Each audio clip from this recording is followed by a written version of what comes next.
Selamat siang Indonesia. Anda menyaksikan seputar Bali terkini pukul 11 WITA bersama saya Pratnya Wiguna. Ya, Kementerian Koperasi dan UKM Republik Indonesia telah merilis lembaga penguatan matrikulir yang membantu pendanaan bagi koperasi dengan suku bunga yang sangat murah. Saat ini setiap koperasi dapat mengakses hingga 500 juta rupiah dengan suku bunga 6% per tahun. Pengelolaan ini baik di level pengurus, pengawas.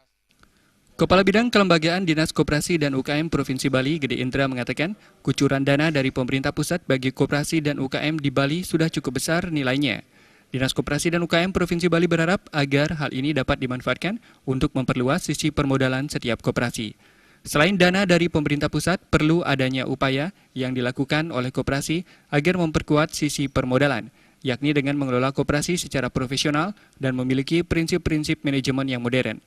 Jika tata kelola yang baik ini terus diterapkan, seluruh koperasi di Bali akan berjalan dengan optimal sesuai dengan program dan kegiatan yang telah disepakati bersama antar pengurus dan anggota koperasi. Dinas Koperasi dan UKM Provinsi Bali mewajibkan seluruh jajaran koperasi, yakni ketua pengurus dan pengurus untuk melakukan tingkat-tingkat kompetensi. Hal itu merupakan persyaratan manajemen maupun operasional suatu perusahaan agar dapat meningkatkan mutu dan kepuasan dari anggotanya. Nah, ini tentu pengelolaan ini baik di level pengurus, pengawas, manajer, kepala cabang sampai di bawah, sampai di kasir juga harus dilatih melalui tingkat-tingkat kompetensi. Dan pelatihan-pelatihan ini harus terus dilakukan sehingga kepuasan pelanggan, khususnya anggota koperasi bisa secara maksimal diberikan.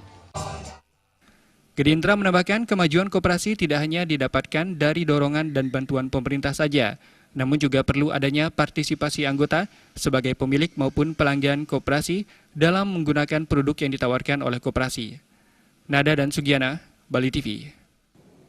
Sekian seputar Bali terkini kali ini. Terima kasih untuk perhatian Anda. Salam Indonesia.